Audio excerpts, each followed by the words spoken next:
Baik, kita perhatikan terkait dengan bahan tayang untuk In 2, pelatihan pembelajaran mendalam bagi kepala sekolah.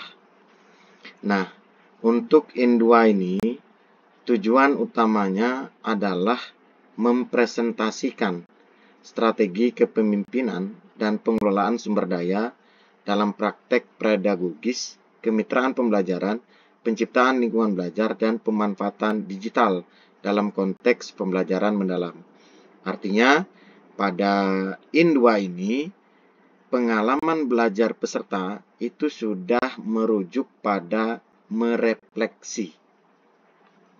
Nah, In 2 ini seyogianya dilaksanakan 4 hari, jadi masing-masing itu 8 JP, kemudian keseluruhan itu akan berjumlah 32 JP selama 4 hari. Nah, tujuan target utamanya adalah pemeriksaan portofolio dan juga presentasi bahan tayang dari laporan.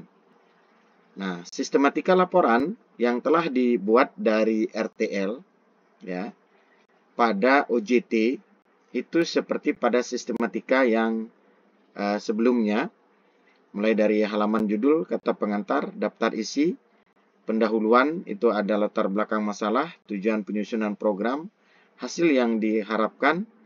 Nah, di bab 2 itu laporan kegiatan merujuk kepada siklus inquiry kolaboratif. Ya. Assess, design, implement, MRC. Kemudian bab 3 itu ada kesimpulan dan saran. Lampiran itu adalah jurnal harian, dokumentasi kegiatan, instrumen monep keterlaksanaan dan keberhasilan program dari peserta. Ya, dari peserta.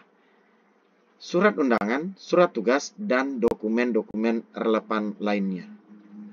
Nah, bahan tayang atau bahan presentasi ya itu jumlah maksimalnya 15 slide ya. Isinya adalah poin-poin utama pada laporan. Judul programnya, pendahuluannya terdiri dari latar belakang, tujuan program, dan hasil yang diharapkan. Deskripsi kondisi satuan pendidikan. Berikutnya, tahapan pelaksanaan program yang terurai secara konkret berdasarkan siklus inquiry kolaboratif. Kemudian penutup yang berisi simpulan dan rekomendasi. Bahan tayang ini mestinya memuat semua komponen RTL dan dirancang untuk disajikan dalam waktu 15 menit. Nah, kegiatan In 2 itu terdiri dari 4 hari. Hari pertama itu memeriksa portofolio dan presentasi laporan. Hari kedua, lanjutan dari pemeriksaan portofolio dan presentasi laporan. Hari ketiga, persiapan berbagi praktik pengembangan PM. Hari keempat, pelaksanaan berbagi praktik pengembangan PM.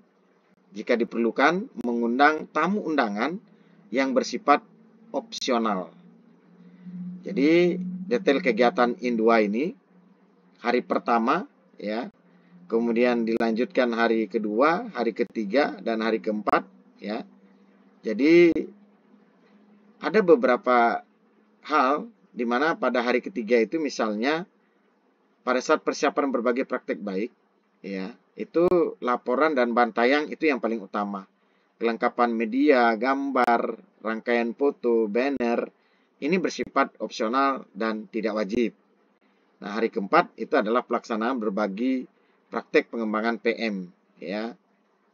Nah, kemudian ini komponen portofolio, ya, komponen penilaian, ya, yang akan dinilai pada portofolio.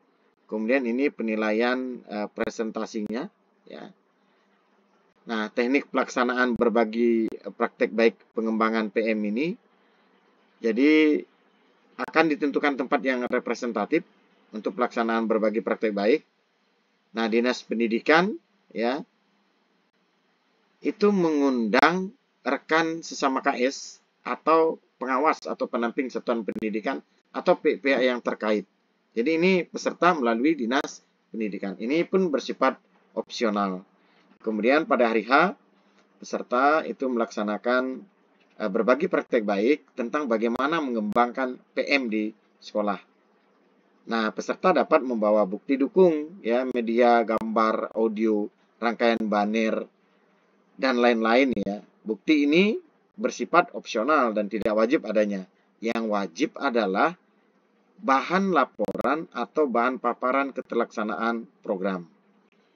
Demikian penjelasan singkat, ya, terkait dengan mekanisme, ya, atau gambaran tentang IN2, pelaksanaan pembelajaran mendalam untuk kepala sekolah, ya, tahun 2025. Terima kasih.